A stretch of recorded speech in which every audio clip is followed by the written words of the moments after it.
না দেখো, আমার মনে হলো আমি তাই বললাম। কিন্তু আমি একটা জিনিস বুঝতে পারলাম না দিদি, তুমি সব ছেড়ে হঠাৎ শোলকের মায়ের সঙ্গে কথা বলতে গেলে কেন? না না, আমি বুঝতে পারছি না তোমার এত অসুবিধাটা কোথায়। মেয়েটা তো ওনার নাকি?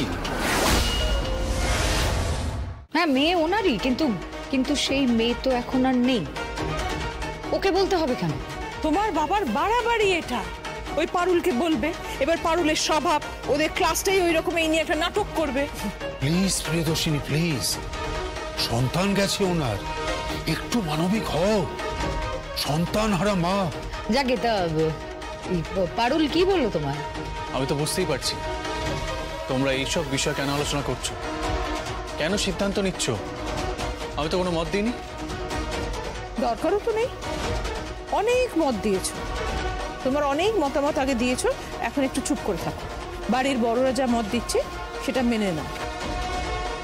আমার মনে হয় ব্যাপারটা এত সহজ নয়, ওই লক্ষ্মীরানী বটবল এত সহজ নয়, খুব ঘোরে। ওই মেয়েটা কিন্তু ডেঞ্জারাস। ওই যে কলকাতায় পুঁতবে আর ক্যালিফোর্নিয়ায় উঠবে, আমি বলে রাখলাম। বাপ রে বাপ। আমার কোনো মত নেই। তুমি ছোট আছো, ছোটই থাকো। তোমার সিদ্ধান্ত এখন আমরাই নেবো। কোনটা তোমার ভালো হবে, কোনটা তোমার খারাপ হবে, সেটা আমরা বুঝবো। তাছাড়া শোলকের মা বলেছেন যে ওনার কোনো আপত্তি নেই। মানেটা কি? What do you mean by আপত্তি নেই, dad? Who the hell is she? যার আপত্তি থাকবে? আমি জাস্ট অবাক হয়ে যাচ্ছি আঁচল, বিশ্বাস করো। ওদের স্পর্ধা দেখে ওরা নাকি বলেছে আপত্তি নেই। এই জামাইবাবুর চিরকাল মিডল ক্লাস মেন্টালিটিটা রয়েই গেল। এই চুপ করো তো তুমি। দেখুন, আপনি এদের সামনে আমাকে অপমান করবেন না। সেটা বা তোমার আছে নাকি? থাকলেই ভালো, প্লিজ। কিন্তু আদিত্য, ব্যাপারটা অনেকটা গাছে কাঁঠাল গোঁফে তেলের মতন হয়ে গেল না? তুমি সকলের সঙ্গে এত কথা বলছো, কিন্তু আসল মানুষটারই তো কনসেন্ট নাও নেই। ওই অফিসার তো এখনো হ্যাঁই বলেনি। নাও তো বলেননি।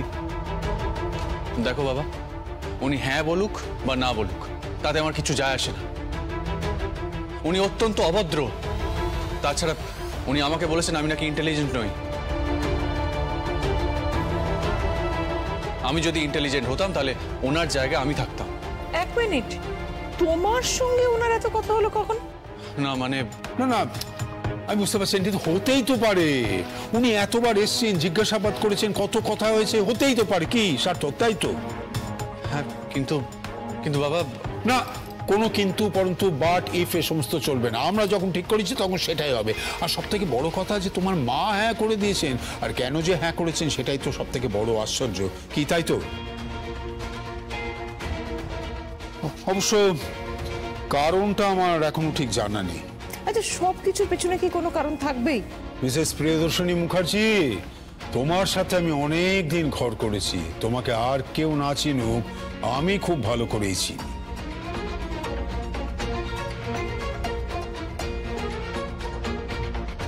আসতে পারি?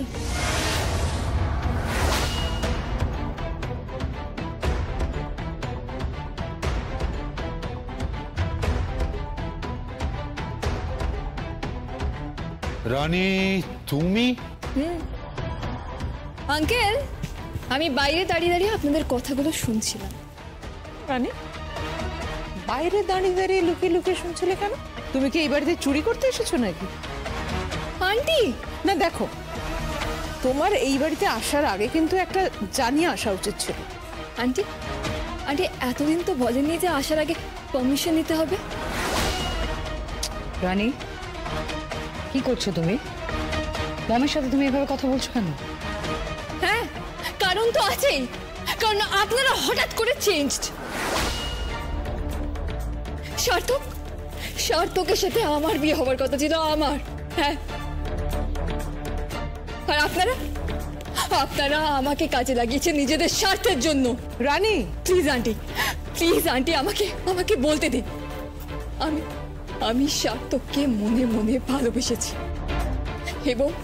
এবং আমি ওকেই বিয়ে করব। I am sorry Rani, I am very sorry. এই জন্মে কিন্তু তোমার এই আশাটা পূর্ণ হবে না। আঙ্কেল, হ্যাঁ, তাছাড়া আমি যতদূর জানি যে আমার সার্থক তোমাকে কোনোদিনই জীবন সঙ্গিনী হিসেবে মেনে নেবেন না। কিন্তু কিন্তু সার্থক হলে আমারই হবে। আর আর আমি ওই অফিসারটা, ওর কাছে আমি গেছিলাম। Are you crazy? Yes yes yes yes I am crazy. আর আর ওই মেয়েটার তোমাকে বিয়ে করতে বই গেছে। তুমি কেন ওনার কাছে গেছিলে? কারণ আমার মনের মানুষটাকে কেউ কেড়ে নেবে, সেটা তো আমি হতে দেব না। আমি তোমার মনের মানুষ হতে পারি, কিন্তু তুমি আমার মনের মানুষ কখনোই ছিলে না, আর হবেও না।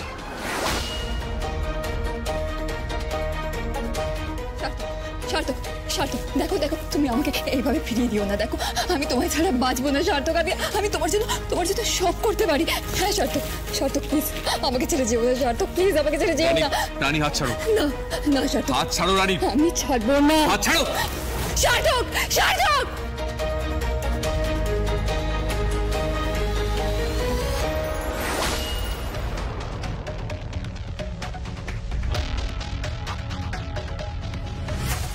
রানী, তোমায় একটা কথা বলি, সার্থক কিন্তু আর কখনো তোমায় মানবে না।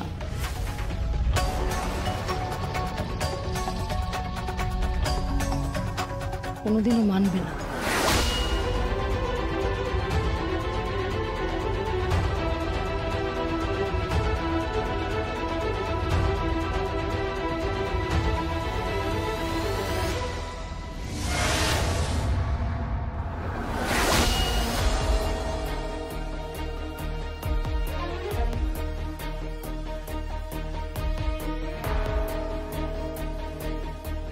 আপনি আপনি কি করেছেন ম্যাডাম? হ্যাঁ, আমি 3rd ডিগ্রি অ্যাপ্লাই করলাম, তাও মুখ থেকে কোনো কথা বের করতে পারলাম না। আমি কতবার জিজ্ঞেস করলাম যে বিলটা কোথায়, শুধু বলে গেল যে কোনো বিল আমার কাছে নেই। ম্যাডাম, লোকটা ঘোরেল, কিন্তু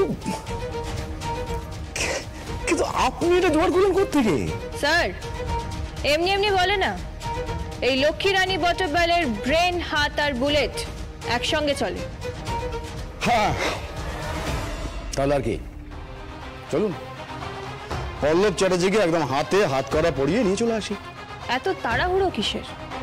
তাছাড়া কোর্টে কেসটা চলছে, আপনি ওনাকে এখানে আনতে পারবেন না। আপনি কাজটা অনেক ইজি করে ফেললেন, কিন্তু আপনি জোগাড় করলেন কি করে? আর জোগাড় যখন করেই ফেললেন, তখন আপনি হার্ড কপিটা নিয়ে এলেন না কেন? আপনি ছবি তুলে আনলেন কেন? সব প্রশ্নের উত্তর আমি দিচ্ছি। অ্যাকচুয়ালি আমি ওই বিলটা পেয়েছি আঁচল মুখার্জির অফিস থেকে।